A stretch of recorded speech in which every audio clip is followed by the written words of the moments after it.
as páginas 26 e 27, um texto na toca do coelho. É um trecho de Alice, tá?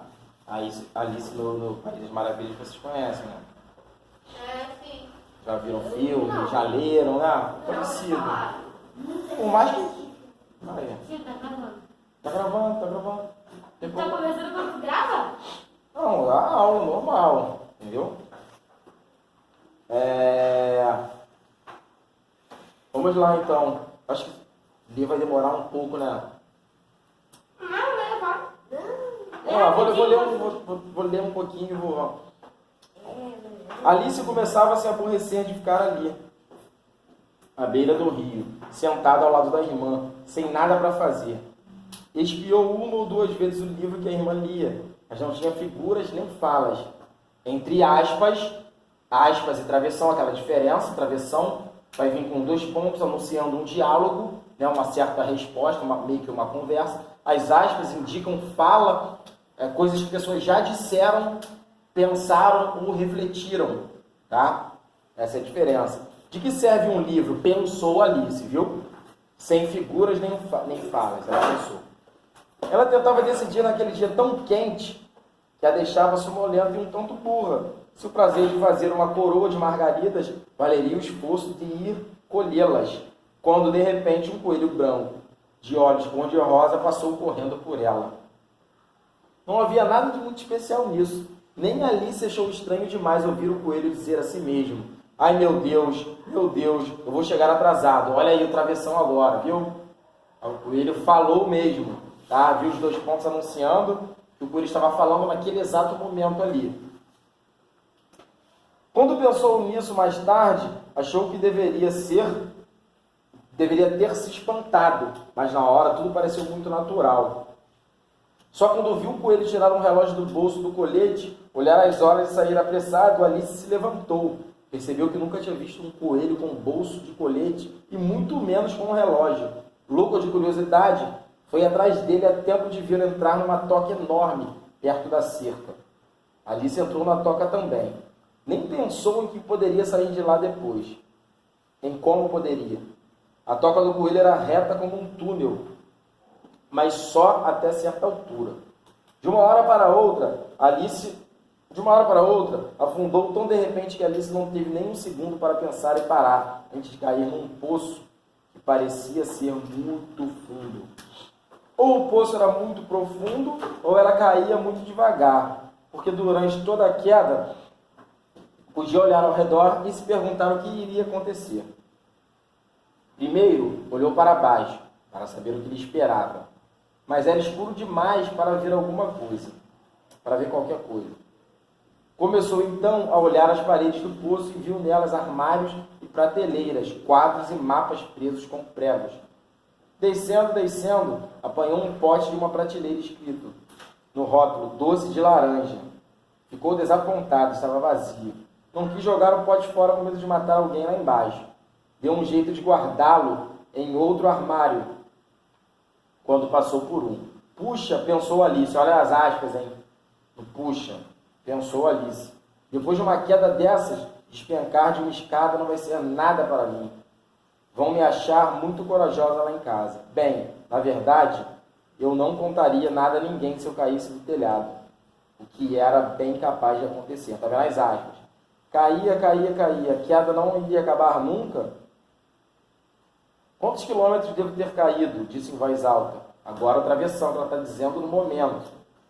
Devo estar próxima do centro da Terra. Deixe-me ver. Uns 6.000 quilômetros. Deve ser por aí. Então, esse trecho aí de Alice. Okay? Questão 1. O romance Alice no País das Maravilhas foi publicado em 1865, um ano após Viagem ao Centro da Terra.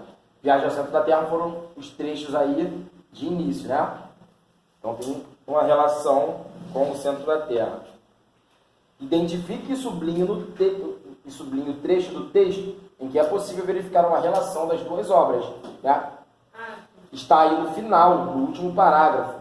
Tá? Então sublinhem ou circulem esse último parágrafo. Quantos quilômetros devo ter caído? Disse em voz alta. Devo estar próxima do centro da Terra. Sublinhe aí em cima. Ok? Em sua opinião, o que essas histórias têm em comum? Tem em comum o centro da Terra, né? Tem em comum aí,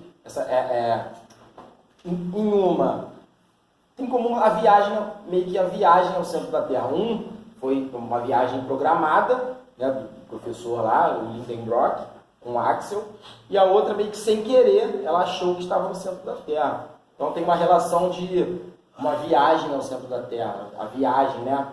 Mesmo a Alice aqui achando que sem querer poderia estar lá, e a outra meio que proposital. Meio não, totalmente proposital. Então podem responder isso aí num cantinho, né? Essa relação, essa viagem ao centro da Terra.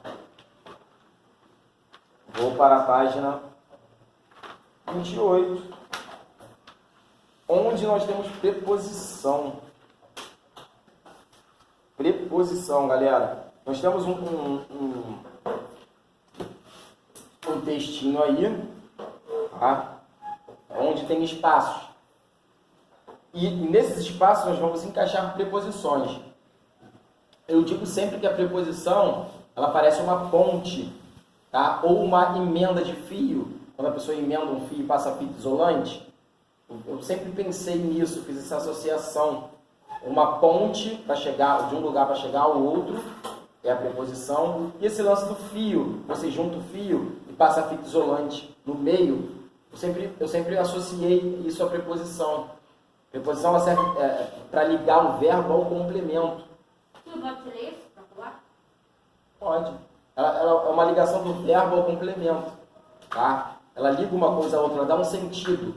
E a preposição, ela tem uma classificação. Ela tem um sentido de lugar.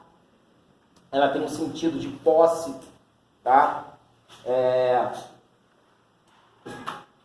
Vamos ler origem também. Tá? Olha só, por exemplo, Pablo é do Rio de Janeiro. Do é a preposição. Pablo é do Rio de Janeiro. Essa preposição do fez nós entendermos que o Pablo é do Rio de Janeiro. Tá? Essa caneta é de Jorge. Quis dizer que a caneta é minha, essa preposição de. Quis dizer que eu tenho a posse sobre a caneta. Tá? Esta caneta é de Jorge. Tá? Ela dá um sentido, ela faz ligar ao complemento. Ela liga o verbo ao complemento, ela liga o substantivo ao complemento. Tá? Então, vamos ler aí esse trecho. Na China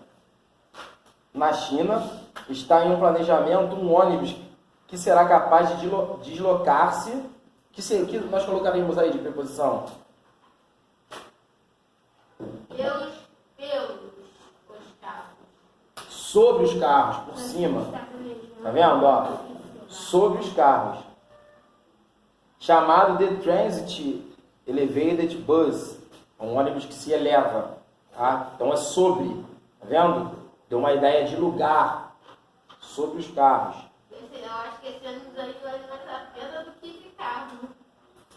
Ah, com certeza. Esse sistema de transporte foi elaborado. Qual a preposição que encaixaria aí? Dá melhor? Não. Dá melhoria, não.